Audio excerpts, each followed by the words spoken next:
Welcome to Illumine, the podcast. I'm your host, Sarah Shedd, and this show is produced by myself and Sophie Kohn. Each week or so, we sit down with a filmmaker, writer, fine artist, musician, or healer, all to share stories about their life and get to the why behind creativity itself. And Sophie and I invite anyone listening or taking this in to open your hearts to greater luminosity through the light that we really try to shed and brighten on the guests that we bring on to talk to. So this week I was really excited to talk to Mishka Shubaly. Mishka is a musician. He still plays shows. He's been in several bands, but he's very well known for his writing. And he still continues to teach creative writing workshops at Yale, and he's very well known for his 7 Kindle singles that have all been bestsellers. And in 2020, his audiobook, Cold Turkey, How to Quit Drinking by Not Drinking, went to number 9 on the New York Times bestseller list. He also edited Mark Lanegan's book, Sing Backwards and Weep, which in 2020 was named Book of the Year by Rolling Stone and many other publications. So I hope you enjoy this conversation as much as I did. And just as a forward going into it, neither Mishka nor I are health professionals, but we do talk a fair amount about addiction and mental health and suicide. So please take that into account as you walk into this episode. And other than that, please enjoy.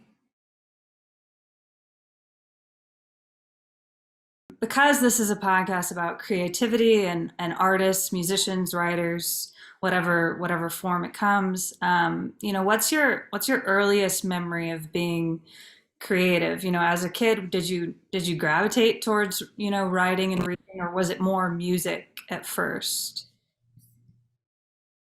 So my mom was huge on. My mom wanted to be a writer, and so she was huge on reading us stories and teaching us to read early. And then I remember going to the public library with, it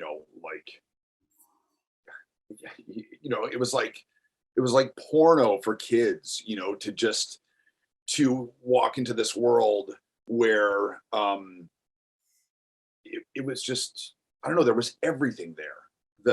And I learned early on to find the books that had like the gold star on the front, because that meant they were award winners and stuff like that. And then I remember, driving home with flashlights in the back of the Volvo station wagon, like trying frantically to read the books, as soon as we could. The I so I really like grew up, and I remember this shit with my mom of like, she's like, okay, time for bed. And I was like, just let me finish this paragraph, let me finish this chapter, let me finish this sentence, whatever. And then I would just like, okay, and like start a new one. And there would be this eternal battle, but then I wish I knew this guy's name. When I was maybe like 6, we went to go and see, I grew up in a small town in Canada, and there was a sort of musician storyteller who came through, dude in a wheelchair with a guitar, and he sort of sat up there and told stories and jokes and played songs. And I remember seeing that and just being like, this is fucking it, man. Like this is exactly what I want to do, what I, who I want to be. I think I probably have more natural gifts as a writer, as a storyteller, as sort of a producer of narrative. But I just love music so much, right away. That was it really drew me in. And most of my life has been this battle between writing and music. People will pull me aside and be like, oh, the stories are so good, like you got to just give up this music thing. And then the next person will be like, your writing's fine, but like, as a songwriter, that's where you really shine. And it's like, nobody's holding a gun to my head to pick one or the other. So I'm going to do both, and I'm going to do more. I'm going to do all the things that I can think of or that I want to do. Yeah. Did you learn guitar first as your first instrument? Yeah. I remember learning how to play Old Lang Syne and Wildwood Flower, and it was tremendously frustrating to me because to watch guitar players, their hands move like it's effortless, and to be a small child, I think I was like 5 or 6 when I started playing on an acoustic guitar. My fingers just hurt so much, and so I would periodically like abandon it and give it up and be like, "Fuck this, I suck." Hendrix was shredding by this time, and it's like, well, maybe don't compare yourself to a fucking legend all the time, and then you won't get so frustrated. Yeah. But I think too, the third thing that I fell in love with very early on was alcohol. Yeah. So I learned enough chords to get the bartender to buy me a drink, and then I was like, okay, that's it. That's all I need. Mhm. And then sort of stopped there. And now I'm always sort of trying to, I know I'll never be a shredder, but like trying to push myself in terms of more expansive songwriting, playing different stuff, learning alternate tunings, and I'll always be kind of a hack guitar player. But if you look at popular music in America, most of those people are hack guitar players. Fred Eaglesmith has a song called Trucker Speed that's 3 chords, never changes all the way through. But with those 3 chords, he spins you a universe. He just plunges you immediately into this world, and then you sort of like watch it flower open and then collapse on itself. A 4th chord would be too much. Mhm. I mean, just in that same vein of those like 3 loves you bring up, like writing, music, and alcohol, there's a similar thread throughout your writing where it's, this idea of self-sabotage. And I'm curious, like through many different experiences. I mean, sometimes it's like, you do come out, but I'm wondering, how have you grappled with that feeling of like holding so much potential, like a brightness, and being told that by people and feeling it in yourself and wanting to compare yourself to legends because you know that you actually can tap into that type of energy? How do you pair that with this knack to self-sabotage? Like, do you think you still operate through those old patterns, or was that more tied to addiction? Or like, because I even feel like I self-sabotage all the time, and I don't really identify as a drug addict or an alcoholic, but I'm just curious what your relationship is like with that now. I think I made the assumption that I self-sabotaged, and I think I probably still do in like romantic relationships. But then also when I look back like through my history, I got into an early college program. I went to another school and graduated summa cum laude. Mhm. I, got into a really good graduate program. Did really well there. So I do feed myself this narrative of being a self-sabotager, but I feel like there's as much information against that as there is for. I was pretty shit-faced all through graduate school, but I never missed a class. Yeah. So I made it really hard for myself, but I absolutely took it seriously. But it's funny because like my mom was the good parent and my dad was the shit parent. Mhm. And I feel like my mom did more damage to me than my father did by telling me very early on that I was special. Mm. Don't tell your kids that they're special, because then I think what you're communicating to them is that the rules don't apply to them, and that they're destined for greatness no matter what. And no, failure is always an option. To saddle a child with that like burden of potential, that's a tremendous amount of weight for a kid to bear. The I do I do feel a ton of anxiety now when I'm creating a thing, whether it's a song or a story or um, that like starting a thing is awesome, finishing a thing is awesome, and then the middle is just hell. So I feel like I have a tendency to rush to the end of a song or rush to the end of a piece and thinking that, oh, I'll go back and fix it. But then the relief I feel at finishing a song is so great that I'm like, no, I'm not gonna go back into that quagmire of the middle. Yeah. So a lot of times I feel like the the best way to structure the chapters in a book is not to have chapter 3 start at a natural starting point and end at a natural ending point, but rather to have it start in the middle of action and then end with a cliffhanger of some kind. Because if you provide a reader with a natural ending at the end of each chapter, it makes it real easy for them to put the book down and not pick it up. But if you start and stop in the middle of a narrative thread, then well, they have to read the next chapter. The With songs, it's different. I think that songs should, start and end. And I find that other ideas or other parts from other songs creep into different songs. And I wish I had more self control that wouldn't happen, that there wouldn't be sort of ideas bleeding over. But I'm kind of undisciplined in that way. I mean, it's really interesting to hear you describe it that way because when I didn't, I listened to you read your books and like on Audible and because I was on the plane, but also sometimes I just, especially if the author is narrating it, I really like to hear how they tell it. And yeah, the chapters were kind of, it was this like very immersive experience. It felt like a long movie. You were just in a movie. It was almost like you were just being carried through your life. And I didn't want to stop listening either. Kind of like what you're saying. Like there have been many times where I want to put a book down or I get a little bored.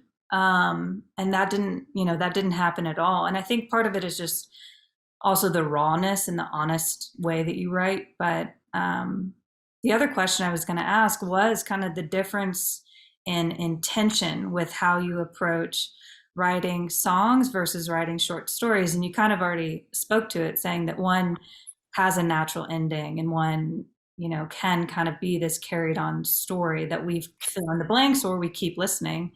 Um, has songwriting, how do you approach, does songwriting start off very like long form and then you shorten it down? Or is it very like, is it like a poem? I mean, how do you approach songwriting specifically? Um, can't remember which sort of philosopher, but professional thinker articulated. Yeah, maybe it's Derrida or something. Who said that language is the tool we use to understand the world. The But I sort of hitchhike off that and say memoir writing is how we explain our experience of the world to ourselves. The like, what does this mean? What did that mean? The So I think with when I'm writing a story from my life, I'm trying to figure out the moral of the story. I'm trying to figure out what it means or what the lesson is there or how I'm supposed to feel about this, how I'm supposed to incorporate this experience into my life, into my consciousness now. The songs, it's more like cutting a fish hook out of your hand. It's just like, fuck, this hurts. And now I have to go through this like horrific, bloody, painful thing. And then as soon as it's done, it's like, I gotta bandage this thing up, I gotta clean this mess up. I think, particularly this last year, songwriting has just been a howl or a scream or and I like that about it. I kind of hate the Decemberists, I think that that's not songwriting, that's taxidermy. Like the you you shouldn't be writing a song with a thesaurus. You should be writing a song with as few words as possible. Like if I can get to a point where I'm just like grunting and yelling through a song, I would feel very proud of myself for that. Like I want it to be primal. You know, it's interesting um, to listen to songs written and sung in a language you don't understand, because like, do you get it or do you not get it? You know, uh, I remember in Brooklyn, like just after, you know, a big breakup, going into a Vietnamese or Thai restaurant, and they were playing like, you know, this sort of melodramatic, you know, Asian pop music. And I was so hungover and so just hurt and broken, like, you know, forcing myself to eat this food and listening to the, you know, the music in the background and being like, yeah, man, like tell it, you know, like I was feeling it because you can hear it's like sublingual or supralingual or you know, just like a human cry of pain. The I don't know. I forgot what your question was. Just rambled on there. No, I mean, I was just talking about your experience with songwriting in general, and that can be exposure to songs, you know, and but also it's a cathartic experience, and so is writing your memoir. But it's, you know, writing your memoir is about finding the purpose and the meaning and explaining it to yourself. I mean, that's definitely why I do like, you know, journaling and trying to understand, because so much of my anxiety resides in me not fully understanding. And so when I write, you know, I can then integrate what happened or what I think is happening in a different way. And then I can approach the situation with a little bit more awareness or something.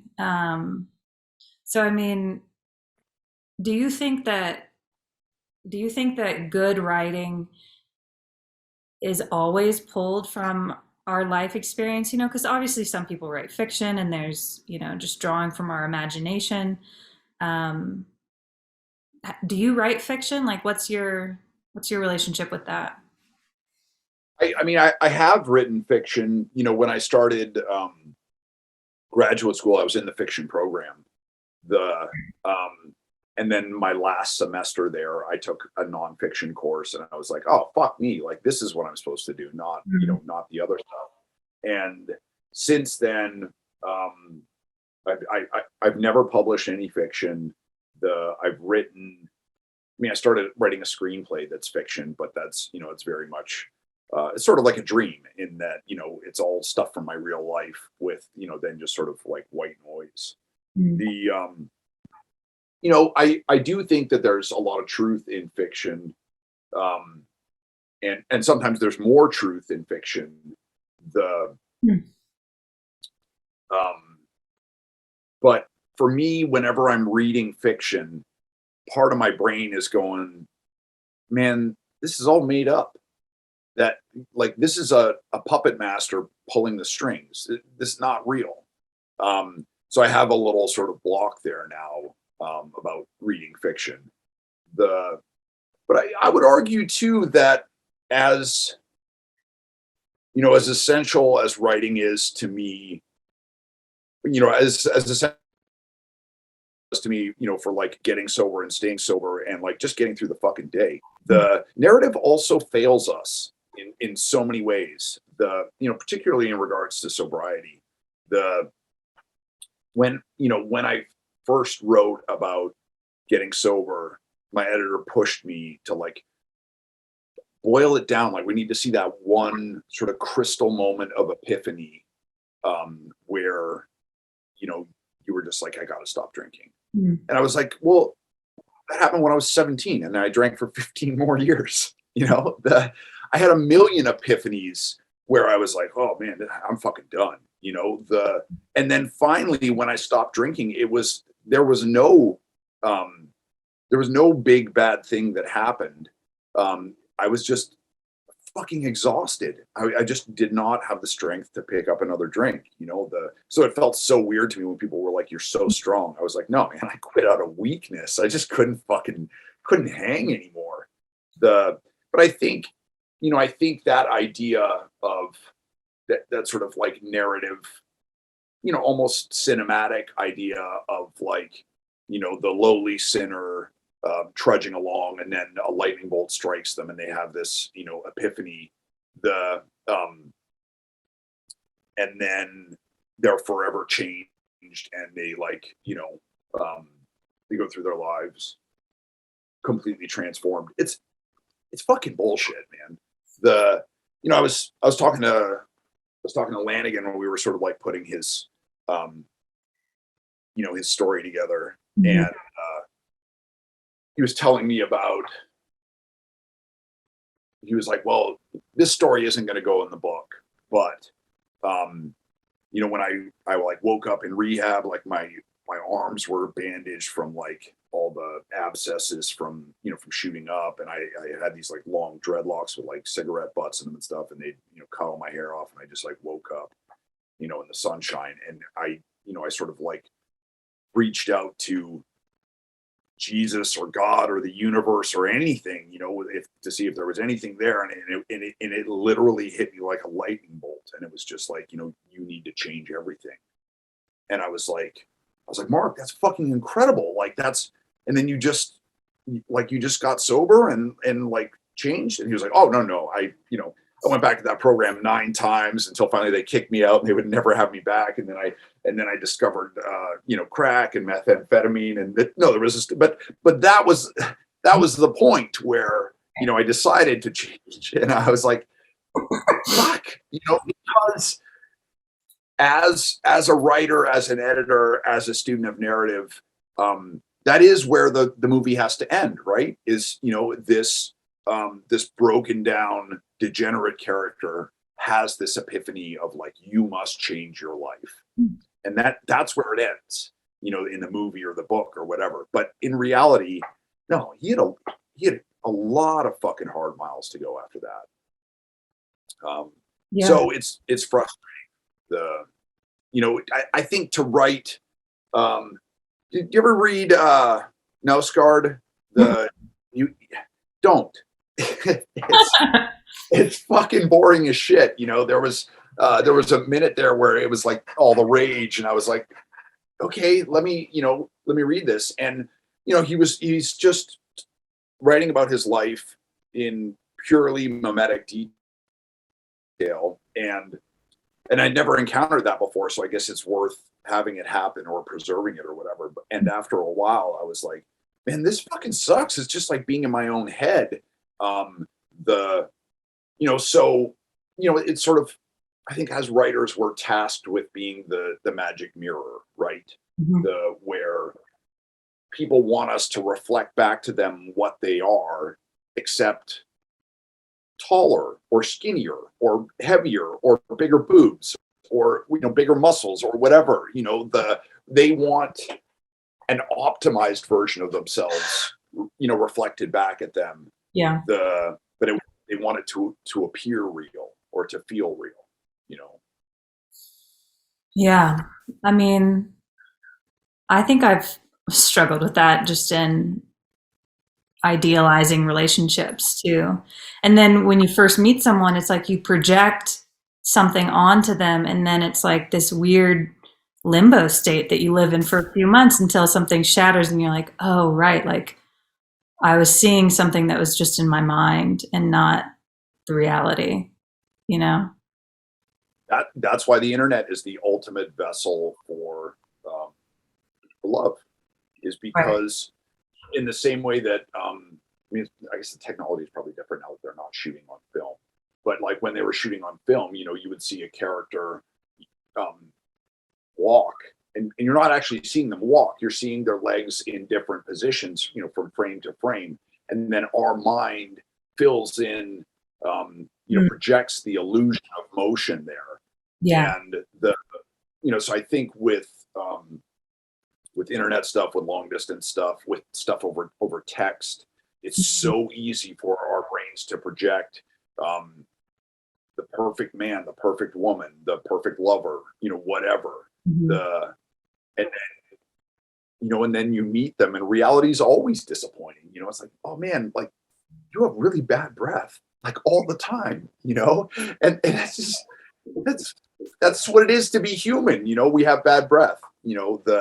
My dog never has bad breath. Her breath always smells amazing. And I fear that as she gets older, she will smell less amazing. But right now she's a puppy. She just Wow. smells fucking awesome all the time. But yeah, it's so much of it is our projection. And it's tricky to perceive what reality is because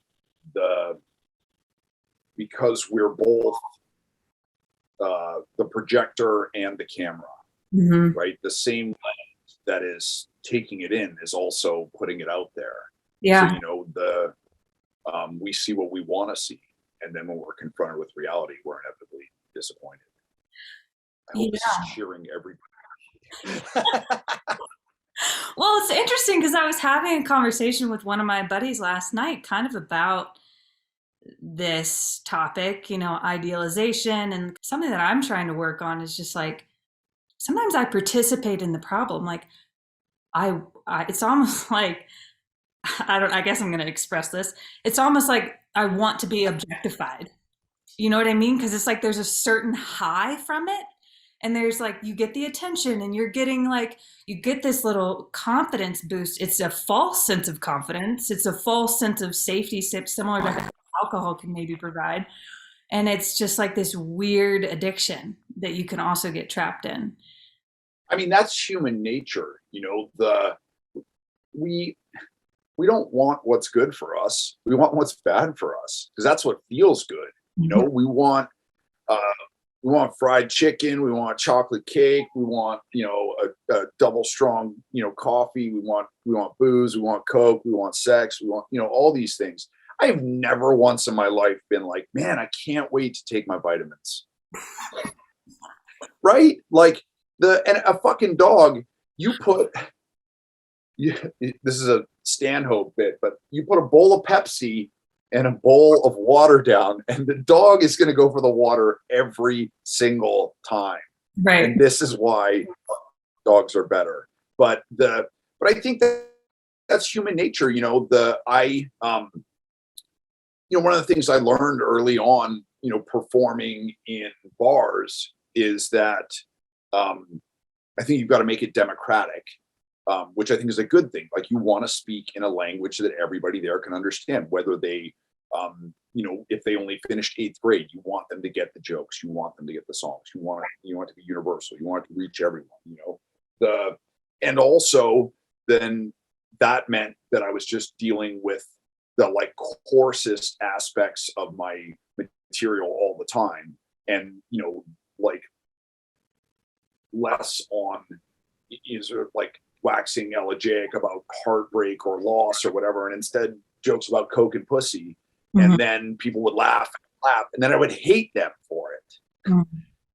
But I made that choice to deliver to them, the basest aspects of my material, right?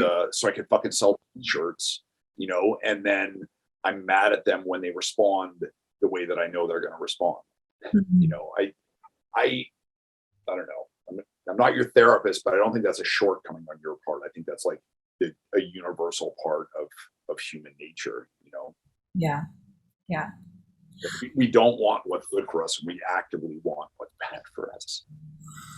Yeah, and it's so crazy because it doesn't serve me well in the end. It's kind of like you get to a breaking point and then you find the reality. Kind of like what you're saying, it can be disappointing, but also in the humanness, it's almost more reassuring because it's like, okay, well, at least this isn't some fantasy that I've been living in. And now this is actually something real. And that gives me stability. But I bought this new ridiculous TV, which I feel horrible about. Talk about wanting a thing that's bad for us. And then yeah. And I was watching it. I have a buddy visiting. We were like hanging out watching TV the other night, and it's like, with the like ultra high definition, you can see every ingrown hair, the like razor burn, nose hairs, the like bumps on somebody's forehead and stuff like that. I was like, why the fuck did I do this? I just ruined my hedonistic male voyeurism thing of seeing the pretty girl on the screen or whatever. I made it too lifelike, which is, it's, sort of what we've been talking about, that like, we want the thing to be totally real until it's totally real. And then you're like, nah, give me soft focus. I'm good with that. Yeah. Well, and that's kind of like what drinking can do. It can provide a soft focus to life. And I mean, it's, I again, like, I'm not an alcoholic. I've gone to AA meetings and I drank a lot in college through art school. And part of me wondered if I was a better artist because of that, because, it can altered states or just something that can take the edge off lowers our resistance to even beginning a project, right? Like it helped me like get over myself a little enough to just start doing whatever it was that I wanted to do. And then I could produce it and feel a little bit less attached to needing to impress someone or doing it right. And then I had to find other ways of trying to do that without drinking a lot. And that was a little easier for me because I wasn't addicted. But I do wonder sometimes, like, and I know a lot of artists obviously talk about, addiction use and their art, but do you think that's, since you've got sober, like, do you still struggle with pushing through that resistance to just start a project? Yes. A bunch of things I want to respond to there. What you're describing, your alcohol usage is actually remarkably typical. And where we discover alcohol or drugs or whatever, really get into it for a minute, and then we're like, whoa, I got to dial it back. Mm-hmm. Right. And that runs totally against the AA narrative of if you drink and get out of control, then you're an alcoholic and you're an alcoholic for the rest of your life. Mm.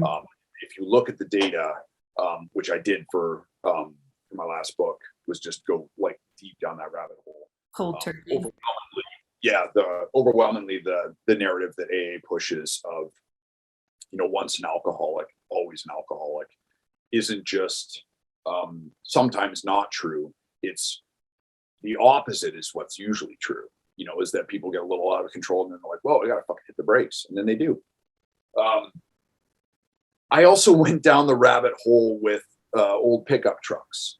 And like Nissan hard body pickup trucks, the 4-cylinder engine is highly esteemed, but the V6 isn't. But having owned both, the V6 is way quieter. And it's because the tolerances in the engine are much smaller. It's a much sort of tighter engine.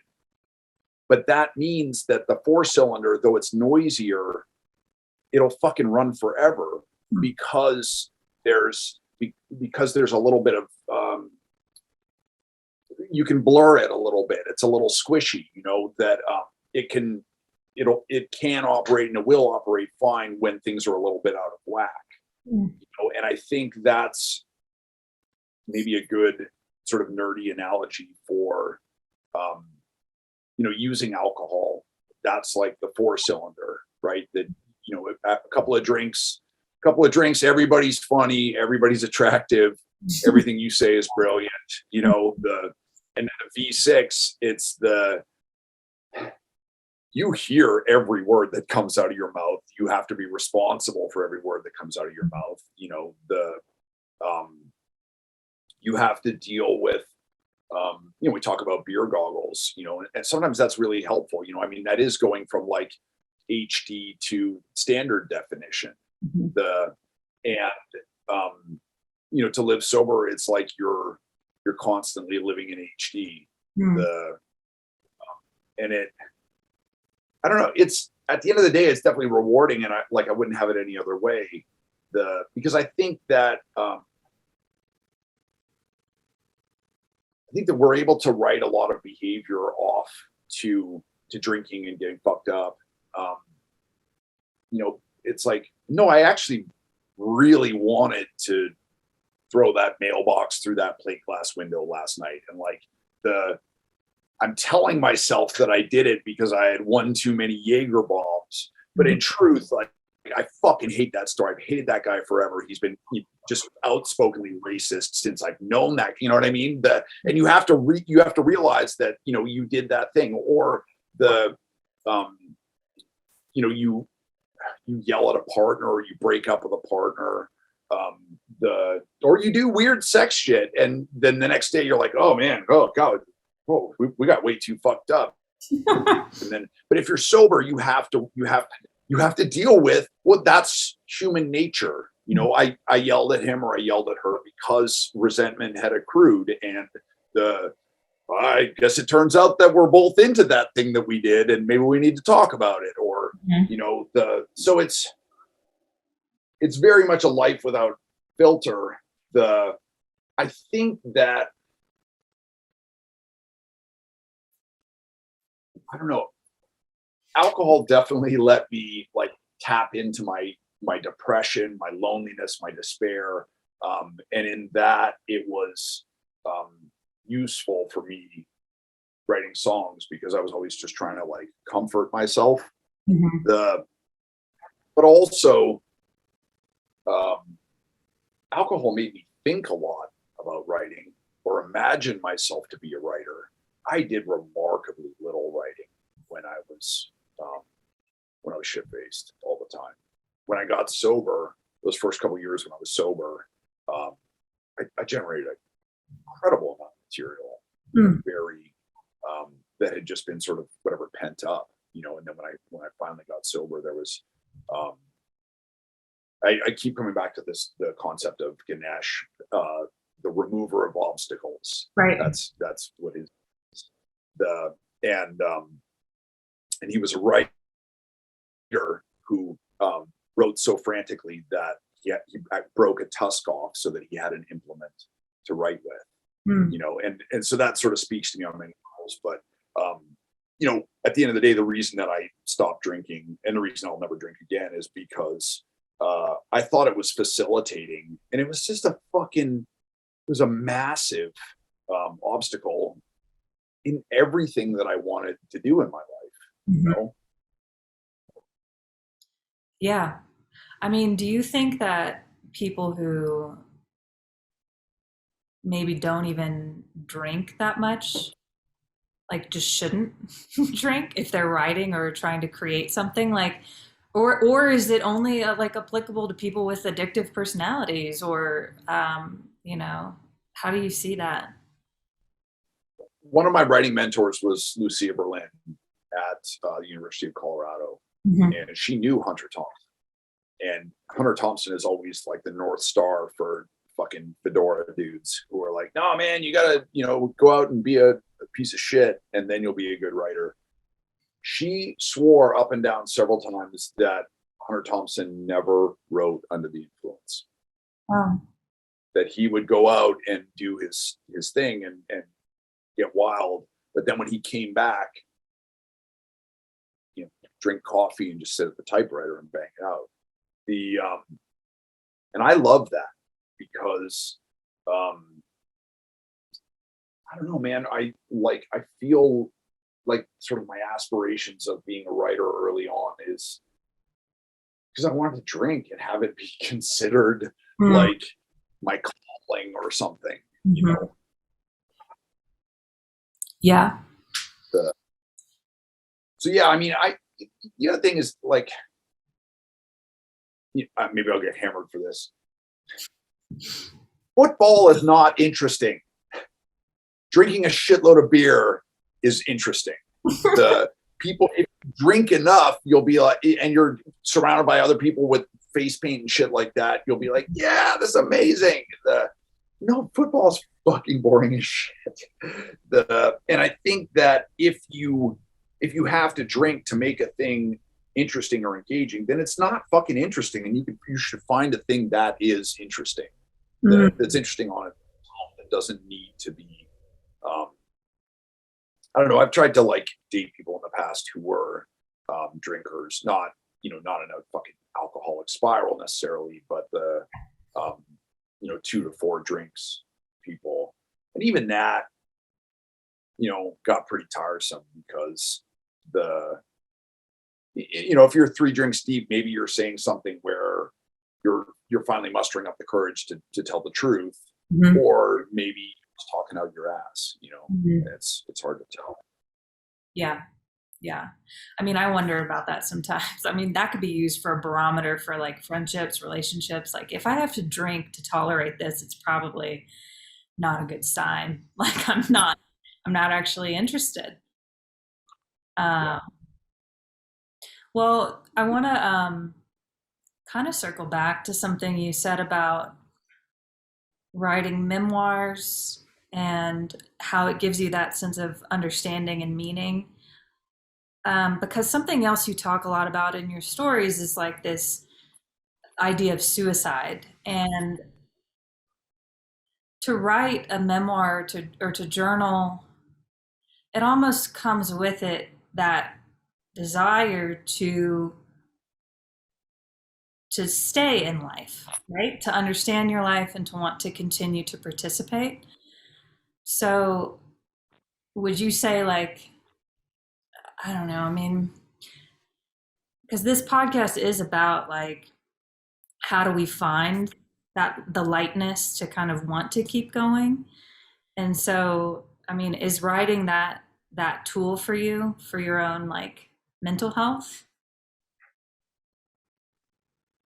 I don't know. I feel like I've done more damage to my mental health by writing I than know it's interesting because yeah, it's like, weird. people say, is the unexamined life worth living? And it's like, well, my answer to that is the over-examined life will make you want to fucking open a vein, of just like overthinking everything to death. Mhm. I almost got committed this year. I had a rough year.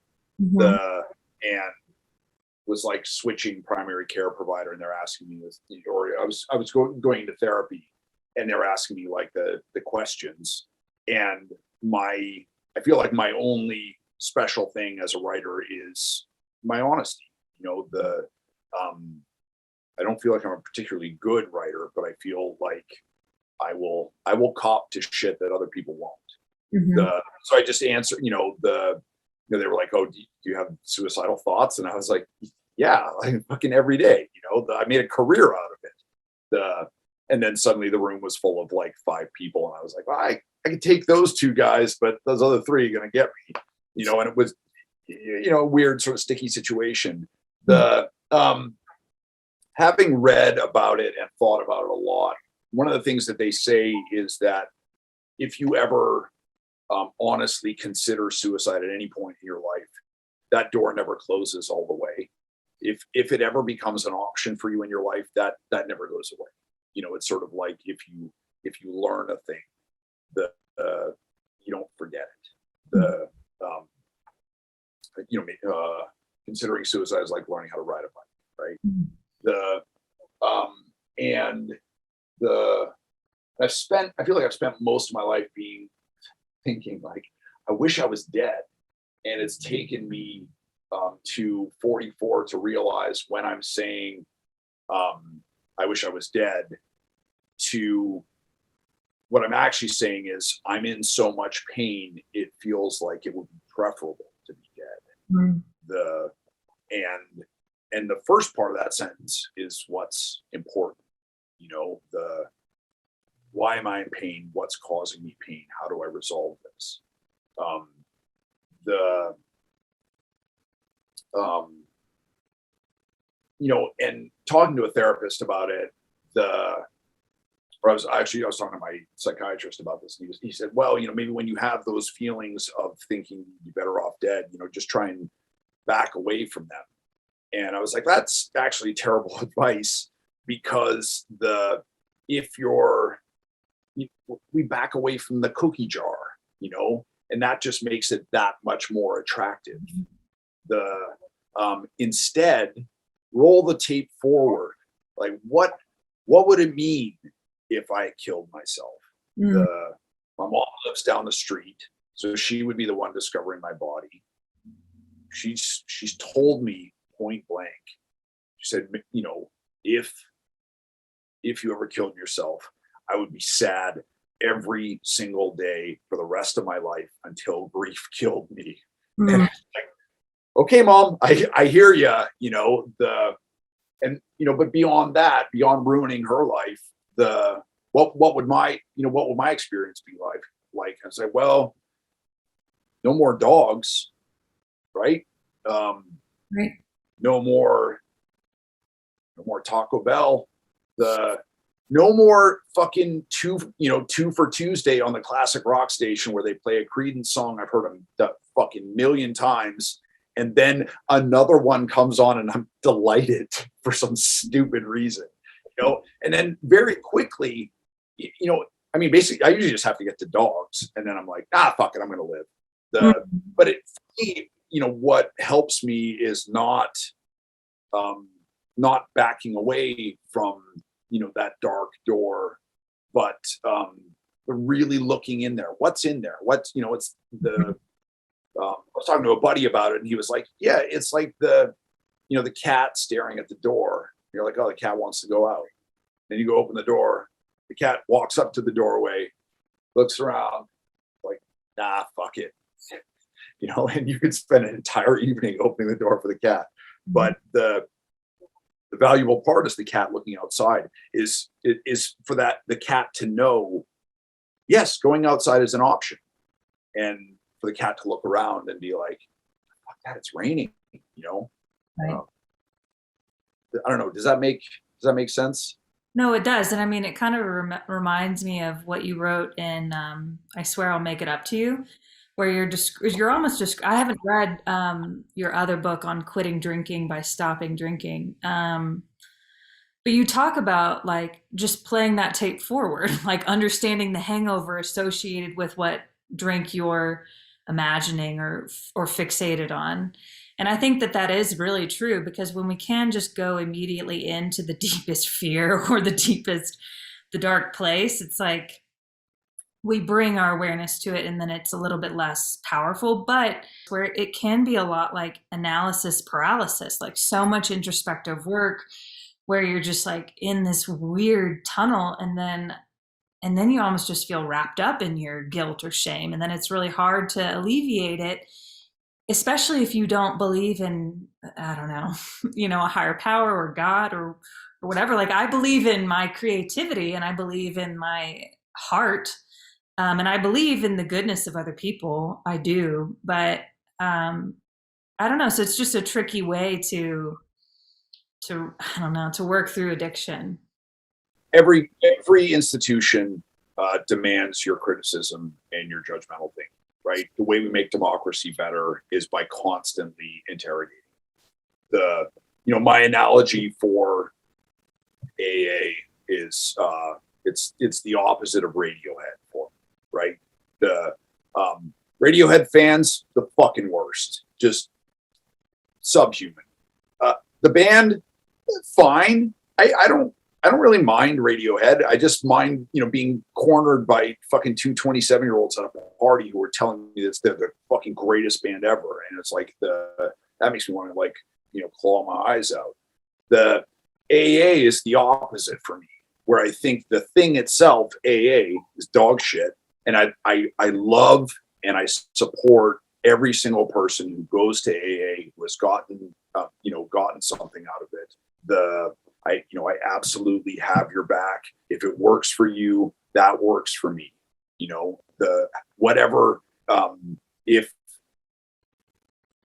If fucking knitting is helping you get over being molested as a child, then fucking go knitting.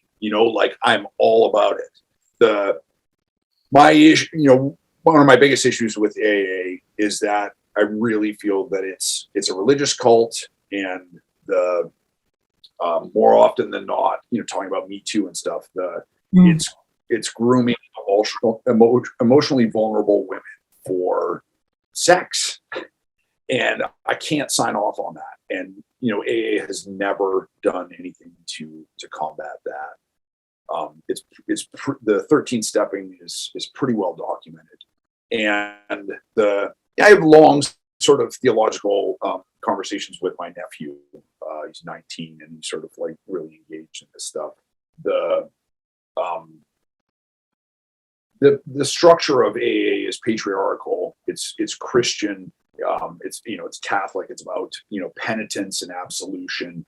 It's when it was created, it was for white men in America, straight white Christian men in America. Mm-hmm. We're finding now more and more that those institutions don't serve everyone, and they don't even serve straight white Christian men in America, because by them being the only demographic, it's pushing them towards chauvinism, misogyny, white supremacy.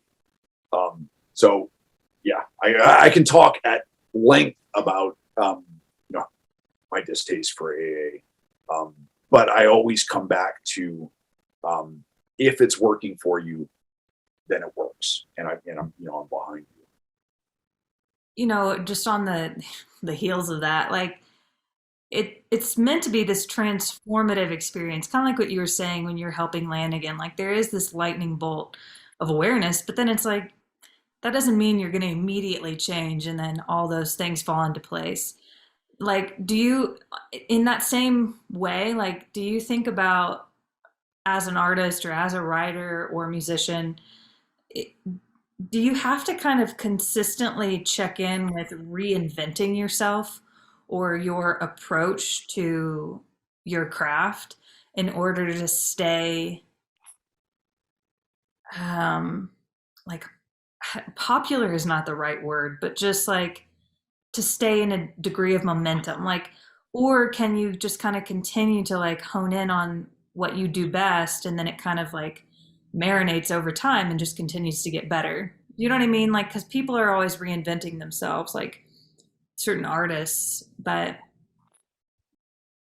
I agree that people have to keep reinventing themselves. Lanegan is a great example. The stuff that he's doing now is sort of like dark, dancey, electronic music that's so far removed from Screaming Trees, and even his earlier sort of solo stuff that I think he's alienated a lot of people now, and I think he would probably say, "Fuck him." If you're not along for the ride, you're not along for the ride, but I am. Here's another invaluable tool for creating and staying creative and and just living as a human being is forget shit. One of the things that they've documented is that women are programmed to forget the pain of childbirth because otherwise it would prevent them from having more children. Similarly, I keep forgetting how disappointing it is to put out a record and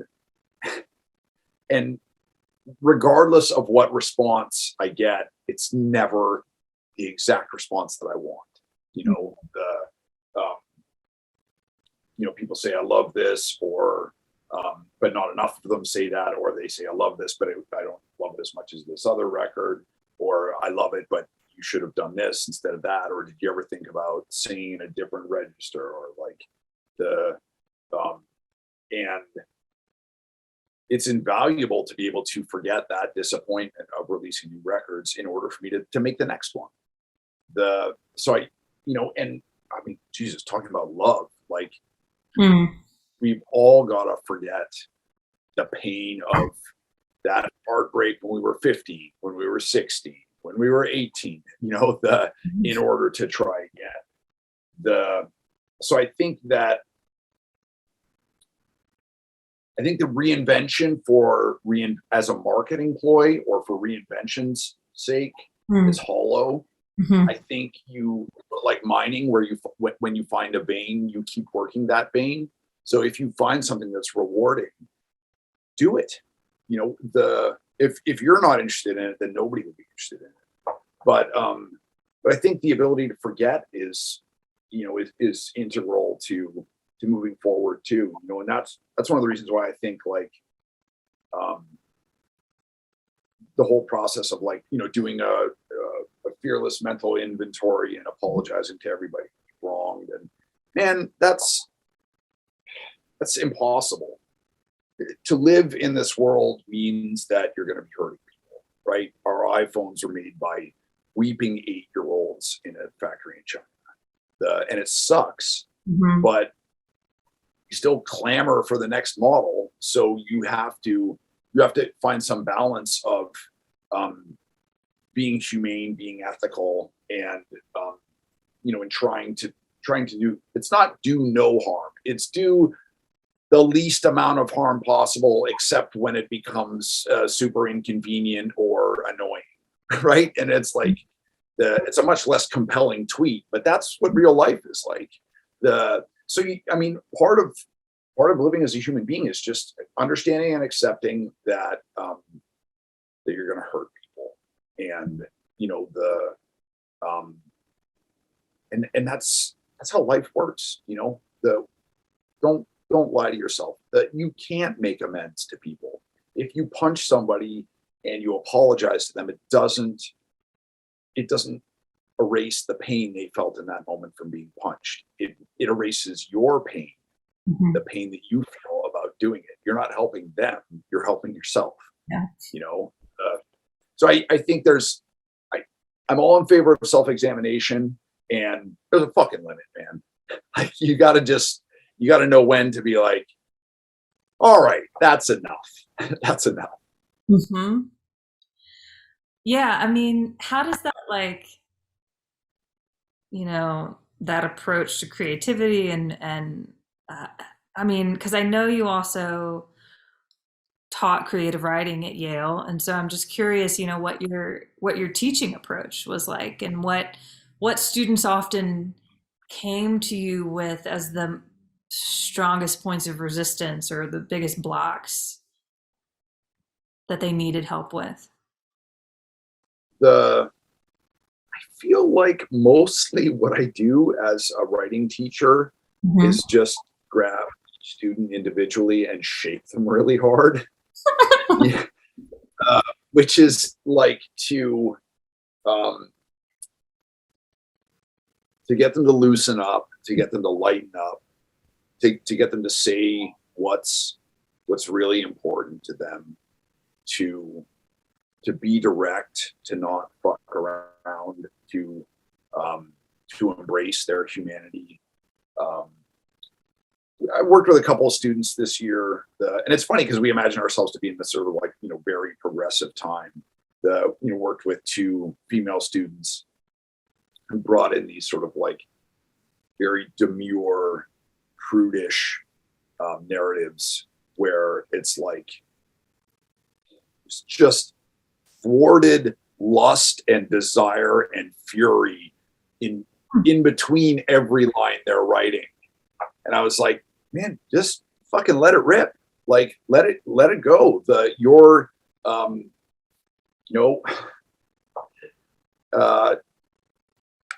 Women are allowed to be fully fledged human beings with an intellectual life and an emotional life and a career, and also be sick for dick.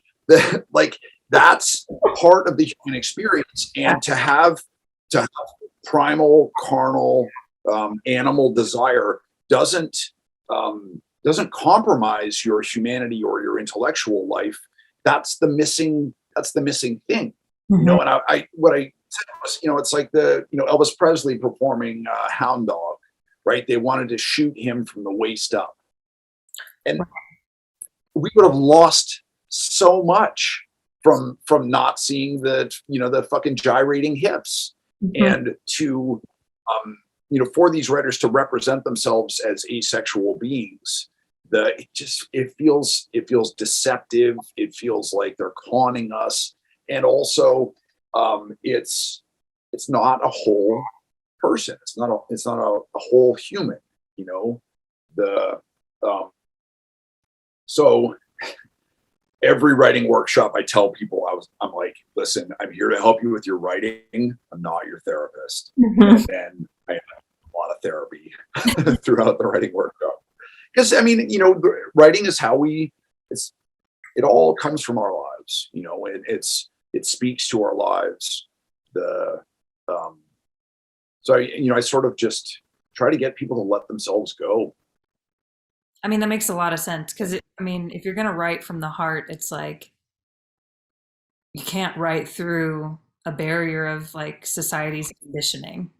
Whatever you've been told is right, or how you should behave, or how you should feel, or what's too much, or what's like not okay to express. Like, I mean, I'm definitely still navigating that. And so I mean, it makes a lot of sense that a lot of people would just have to be shaken or just given the space to just say whatever they need to say.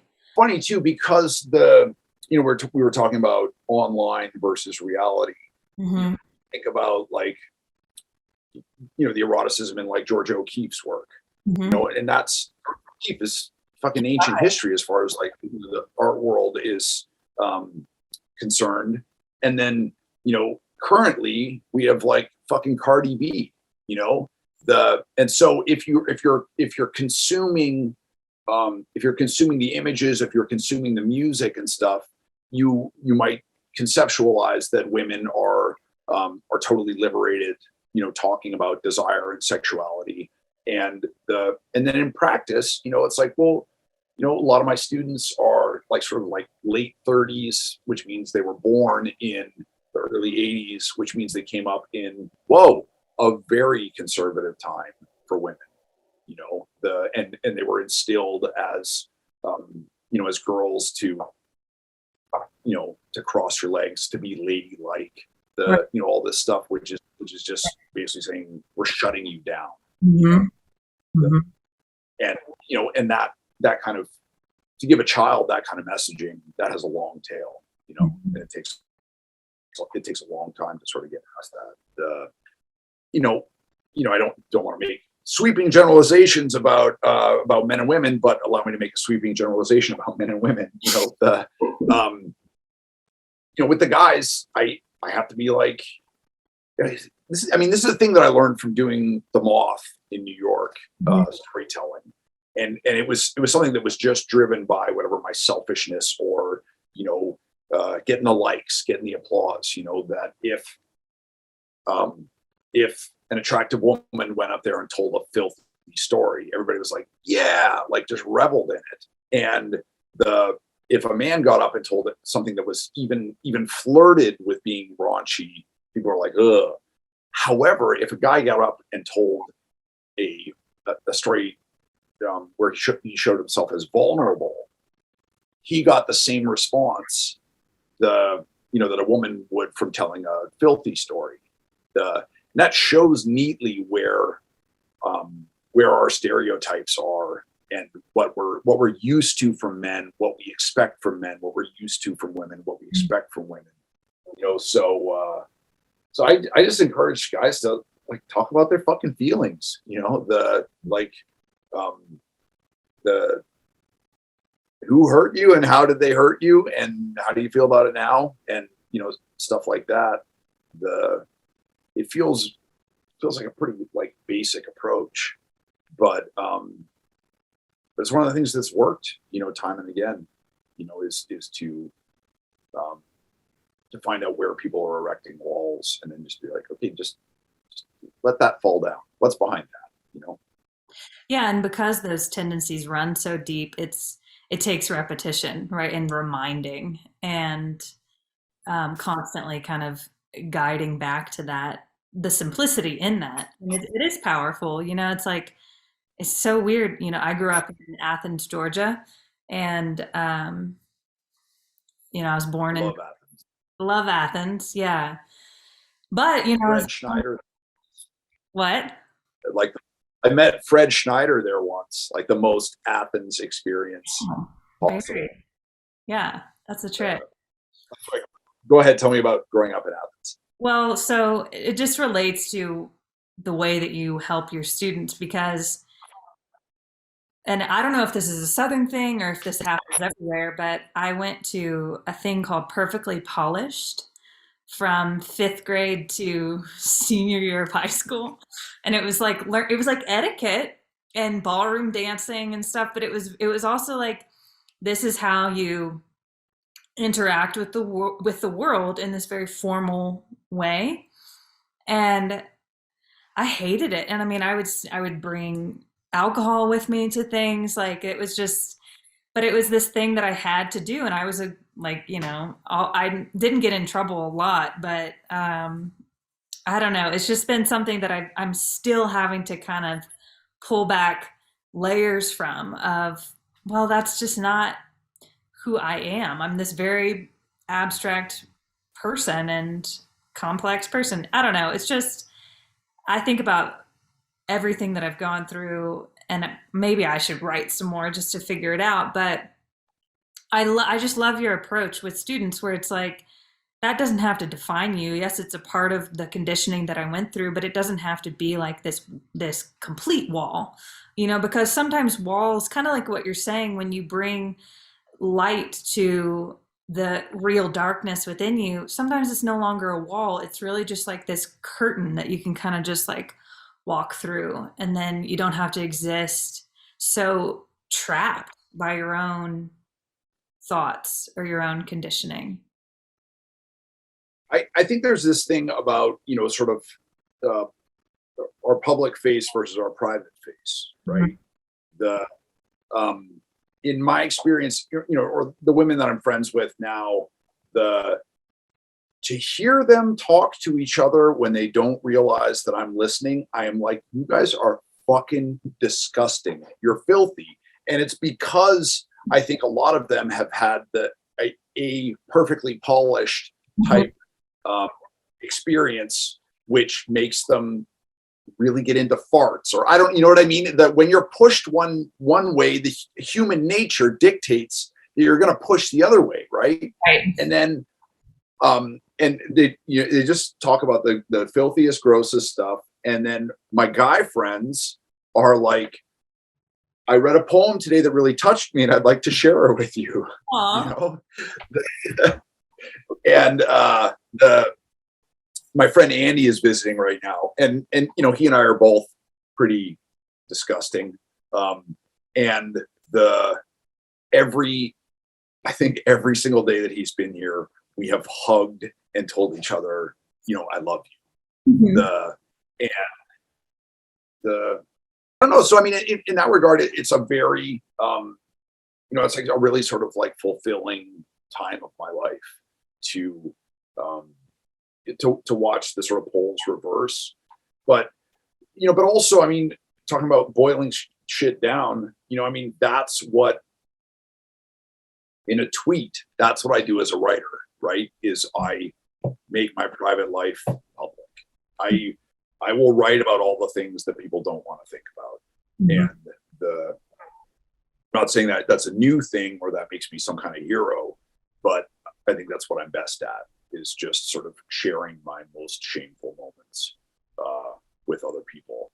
And and it's weird to say, but I mean, for that, I'm grateful to have been an alcoholic. To just walk down the street, throwing up out of my nose in front of a crowd of strangers, or to just be like weeping uncontrollably, or fucking spare changing so I can get money to get the bus to go back home because I caught the bus one way, but I was unconscious the whole way. So I went from Boulder to Denver and then went back because I was passed out on the bus, and have to just beg strangers for money. When you go through experiences like that, it's like, well, I've lived it in real life, so fuck it. Writing about it is nothing. I've already been exposed. And a certain amount of power comes from that too, because it's like y'all will never hurt me the way that I've hurt myself. Mm. I know what that pain is like, and you can't touch me. Mhm. Well, and I love that you held that line too in one of your stories with, uh, going like potentially going on that reality television show, and then wanting to be able to write about it. And it's like, you didn't, I don't want to spoil it for anyone, but it's like, you don't sell out. And there's something very like approachable and attractive about that, If they had been happy to write me the check, I would have sold out in a fucking heartbeat. All right. Let's be clear about that. But this is the thing. This is the difference between selling and selling out. Huh? If somebody says, we're going to give you $100,000 to do corporate art for this mall, you're selling. If somebody says you should make a piece of corporate art for this mall, you could make up to $100,000. That's selling out, because you don't know. You're giving your work away basically for nothing in the hopes of cashing in. I've definitely done some work for hire stuff that where I was like, whoa, man, you whore. How could you do this? And then I looked at the check and then I was like, that's how. That's why. Yeah. Everybody needs money, Well, I'm curious too, just in teaching or in your own experience, like working with yourself and writing, what do you say when someone is really lost in a hole, and just not wanting to take another step forward? I mean, we've already kind of like danced around this or talked directly about it in terms of just going into your fear, but when it comes to like a creative block or a writer's block, like does it just depend on the person that you're talking to, or is there kind of one similar thread of advice that you normally bring up? It's got to be individual. My tendency, I'm a little, masochistic. So my tendency is like if something's hurting you, just push harder so it hurts more, and then eventually it'll stop hurting, right? The fastest way through hell is just to go directly through the center. If you're down in a hole, keep digging until you come out the other side. This year I did EMDR, which is basically there's flashing lights and sounds, which distracts your eyes, which in turn distracts part of your brain. So then you're not getting the full force of recalling that trauma, because part of your CPU is already dedicated to watching the flashing lights and hearing the sounds. And that's been super helpful for me. And it runs totally opposite to what I thought I needed to do, which is just to confront it head on. So I mean, that was a really valuable experience for me. That, it took, again, the power of forgetting, the power of distraction.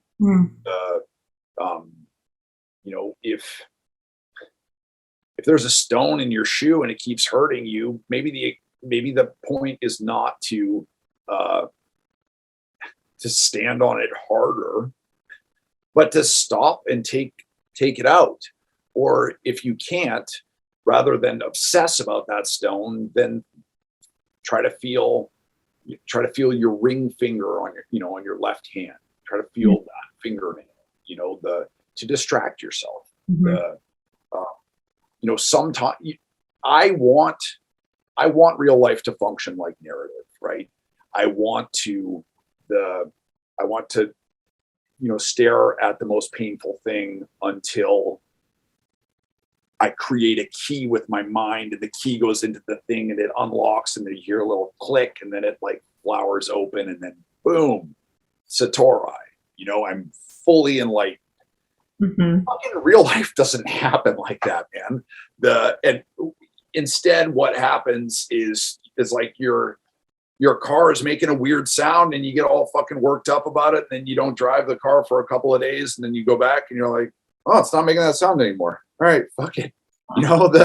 And so, if sometimes if forgetting or distracting yourself diminishes your pain, then that is the right course, Yeah. Do you meditate? Have you ever had a meditation practice? I have. I was like, man, meditation has been really helpful, but I feel like I'm not getting there. And then what it was I didn't need to meditate. I just needed to end that relationship. And then I was like, oh, I don't need to meditate. I'm not fucking miserable every day. I do believe in meditation, absolutely. And I keep doing sort of like health or fitness challenges with my friends where we do a stupid amount of push-ups or a stupid amount of running or both. But I think the next challenge that I need to do is like meditate for 10 minutes every day for a month or something like that.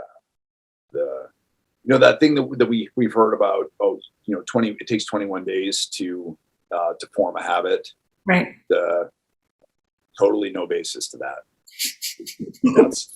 That's a like hearsay rumor thing with zero science behind it. Which is funny because I always thought like, well, if I run for 21 days, then I'll be able to run every day. And on the 22nd day, I'm like, take a day off. And then it turns into a week, But yeah, I think, I'm very cynical of all the like woo-woo shit that I encounter. I was very cynical about meditation, and then I read up on it, and I was like, well, this is not woo. This is science. It's scientifically proven to help. And then also this year, I was like far enough down the well that I talked to a psychic. That's how desperate I was. I was like, I will fucking try anything now. And the stuff that she told me was so helpful, incredibly helpful. And when I walked away from it and sort of like went back to the things, she wasn't like, I'm thinking of someone in your life. Their name starts with A, B, C, D, E, F. It wasn't fishing. She was just like, this with the tarot deck. Think about things this way. Do this, sort of purging ritual, and like to burn a black candle in my house. Is that going to do anything? No, that itself isn't going to do anything. Is the ritual of focusing on a thing, thinking for 10 minutes without break or 15 minutes without break. I'm pushing this darkness out of my life. I'm pushing this person out of my life. I'm welcoming good stuff in. I'm pushing bad stuff out. That thought experiment, the candle is the distraction, right? The real thing is the thought process behind it. The candle is the sort of trigger, for that, or the way in which to focus those thoughts. But just to be thinking about good stuff in, bad stuff out for 10 minutes sustained will make a difference, I think. I think that's another thing for creativity is that like, I said, be critical and be judgmental, but like, if you hear a fucking Pussycat Dolls song in Filene's basement and that spurs a storyline or a melody or a tune or whatever, fucking write it, make it happen. It doesn't, pearls come from grains of sand, right? The most banal, boring thing can irritate or annoy a being long enough to create something beautiful. So yeah, just take inspiration wherever you get it. I think it's interesting, like the candle as the distraction, because that's the holding place of thinking 21 days works. Also, it's this profound placebo effect, that you're focusing so hard on that, but really the magic is just you're fucking dedicated to doing something for 21 days, but it's like, if that works for you and you can keep coming back to that and you think it's true, then it's powerful enough in your mind. I had this argument once with my uncle who, he believes in like Catholicism and crystals and ghosts and UFOs, and like, give him a thing and he'll believe in it. And I'm like, Albert, this is so dumb, and then he had this copper bracelet, or I don't know, copper or magnets or whatever. I was like, dude, they've proven that doesn't work, that it's just a placebo. And he was like, yeah, placebos work. And I was like, oh shit, checkmate. Like, you fucking got me. It's the belief thing. That's the magic. Yeah. And I've worked so hard to strip that magic out of my life, with analytical thinking.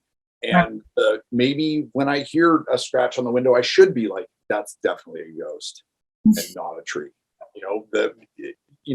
Allow some magic back into my life. Yeah. I hope Albert is this, because he will dunk on me for the rest of my life for taking the L on placebos. You've been in a lot of bands too. Just kind of circling back to music, there was something I wanted to ask you about in terms of collaborating, and even now, like if you're collaborating with musicians, is there something you kind of intuitively look for in making music with other people? Like, how is that different than just, creating yourself? Like, there's obviously a lot more at play. What has that been like for you? I think,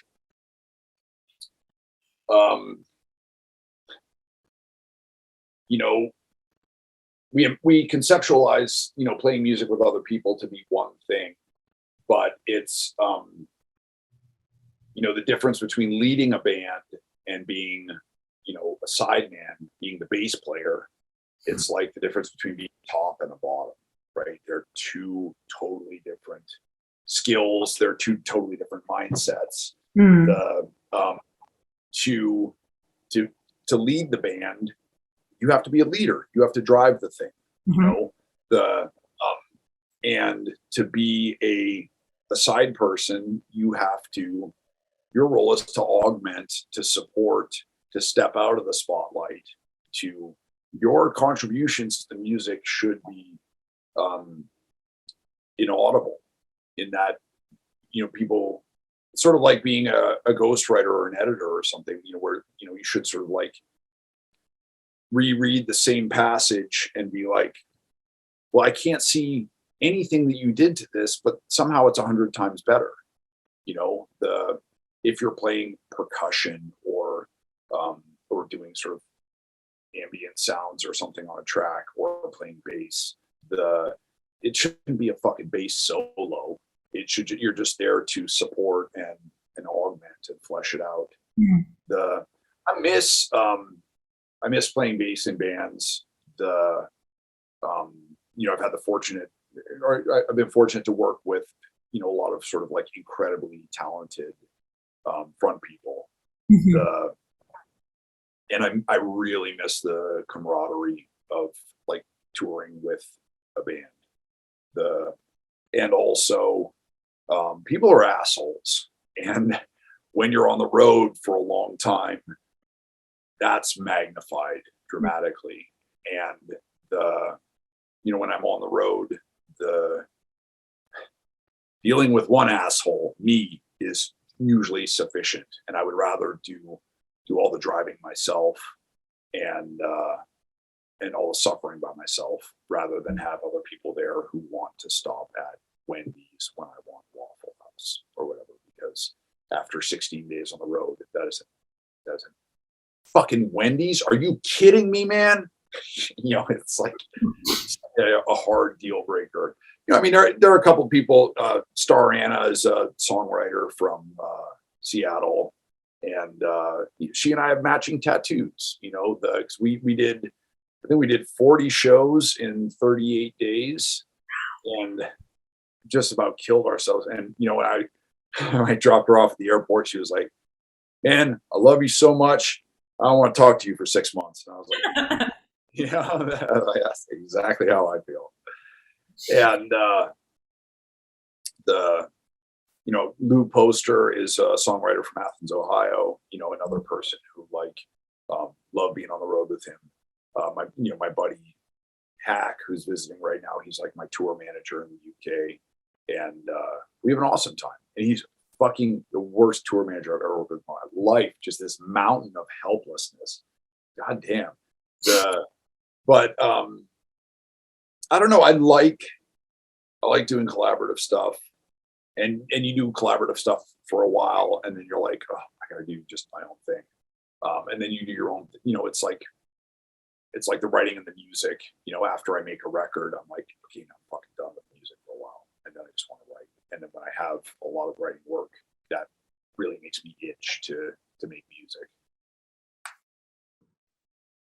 The last thing I'm curious about, is it easy for you to accept when you've done something good? Like, how do you, like, having a New York Times bestseller, like those accolades, like, how do you take that in? I have a hard time um, taking that in. The my old friends, my best friends, sometimes will just sit there and compliment each other until one of us is like, okay, fuck you, I give up. It makes us incredibly uncomfortable. Yeah. And I can tell my students, I can give them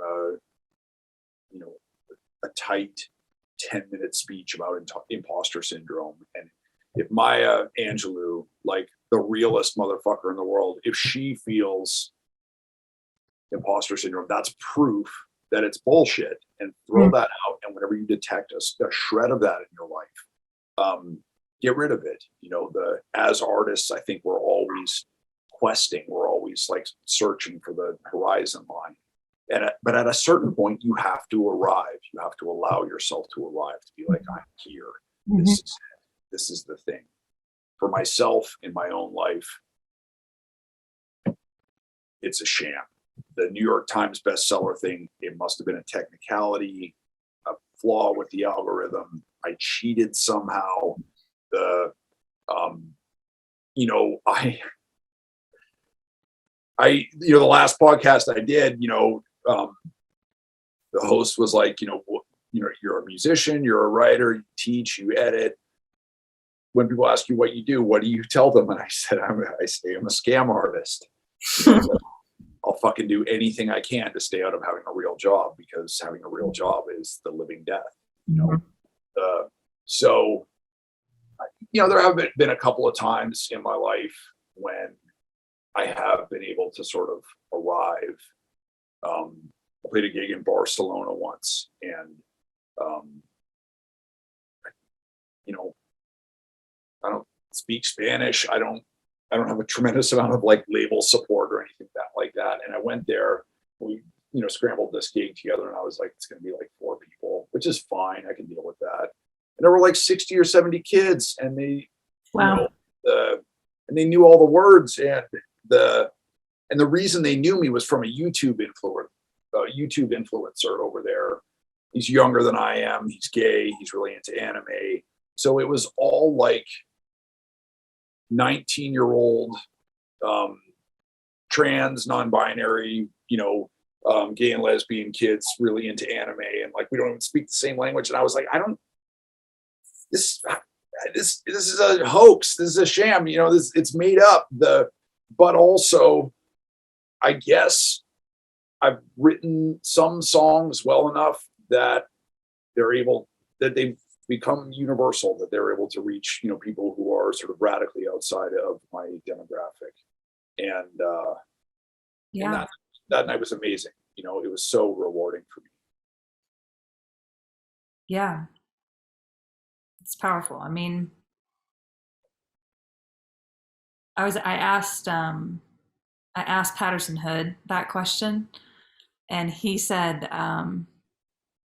sometimes he has the opposite problem, where he has to kind of like talk himself down, like that not everything is good, which I thought was funny. And it's like, but either way, we're trying to find kind of that middle ground, right? It's like, can we just accept like, okay, this was good, but this doesn't mean that everything I produce from now on is going to be perfect and good. And that's something I've had to kind of just accept if I'm gonna take in anything. Yeah, pretty much the opposite. But I'm not the songwriter he is, So I'm supplying my own evidence, confirmation bias, Well, but but I like the Maya Angelou quote where it's like, yeah, I mean, if she had it, then we really do need to be a little bit easier on ourselves, like, because that's, yeah, crazy to think about. Well, cool, man. This has been great. It's been like a little over an hour. So, is there anything you want to kind of leave it with? Is there a place that people can find you, find out more about you? I can also just post it on, the links and stuff. But the good thing is I'm the only Mishka Shubaly out there, so you can find me at Mishka Shubaly on Twitter, on Instagram, Facebook. Um, I do have a new book that will be out next year that collects all of my Kindle singles that were previously only published digitally. nice. So everybody should buy 10 copies of that because I'm a whore. And I'm incredibly proud of that writing, and it's never been available in physical form. It's just called The Long Run and Other Stories. The Long Run was my biggest hit through Amazon. The artwork is killer. I got some of my favorite writers and artists to blurb it, and they said incredibly kind things. I'm definitely proud of it. Awesome. Great. Well, thank you for being here. Awesome. I'm going to head back to the couch. All right. Thanks. All right. Talk to you.